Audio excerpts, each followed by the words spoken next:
Naikot. Ay, Yan po, may ginawa na akong magic. So, testing natin. Di ba sabi ko kanina, dapat mga in 10 seconds, iikot na siya, di ba?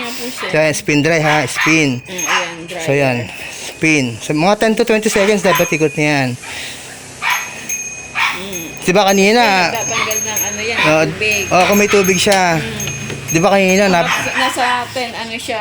Di ba kanina, napakatagal talaga hindi umiikot. Sabi ko sa inyo, within 10 to 20 seconds, ikot na yan. Dahil minagic ko na. May pinalitan na ako nung dapat palitan. Kapag hindi kabisado talaga, tulad nung unang pumunta rito, tamo, hindi alam kung ano yung gagawin. Medyo gumalaw na. Opo, yan, nakita mo, di ba? Ibig sabihin, gawa na.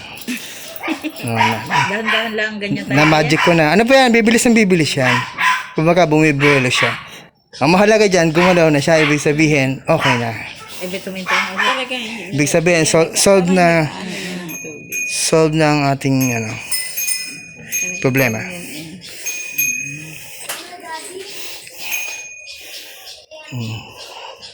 Tsaka, di ganaw mo pa yung tinuntak. Payakan.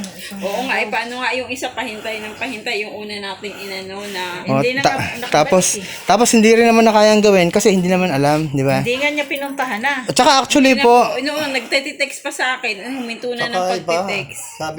Sabi dito, ito ang sira. Dito, ito daw po ang papalitan. Nako. Kaya ano pa yung patay tayo dyan. Napakahal nito. Inverter yan.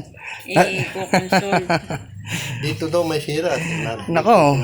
Kaya nga, para yung customer ko sa Lancaster, pinabili siya ng technician ng pyesa.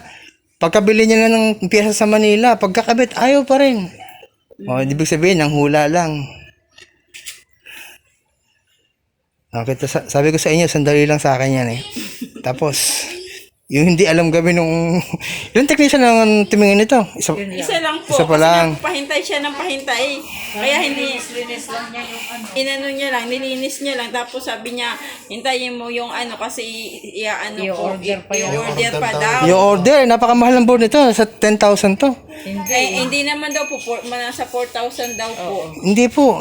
Hindi. Sabi ko, sige paki-inform nyo na lang. Kasi, ang dami ko nang Buo daw yung papalitan. Dahil yan daw. Ang dami ko na kasing napuntahan na inverter na automatic washing machine. Nag-canvas ako ng ganito. Isa, 9,000. Baka yung talaga, yung isang klase. Kasi sabi ko, kung mahal din po naman at huwag na lang. Sabi niya, hindi, mga 4,000 lang yun. Kaya sabi ko, sige, hintayin ko. Hindi naman Ano kasi, maniwala kayo sa akin. Yung sinasabing 4,000 na yun, hindi inverter yun. Kaya nag-message ako sa inyo. Buti nga na-contact nyo ako. Kita nyo, sandali lang, tapos. Ito papapalitan sa'yo. Hindi ko naman ito pinalitan. Paano kung napalitan mo to? Ganun pa rin yan. Ito naman, nasabi niya, may napanood siya na mayroon lang piyesang papalitan, nasa dryer lang. Ay, wala po si dryer. Ano nga sabihin doon? Sa ano daw, yung pag-dry lang. Depende nga sabi naman niya. Opo.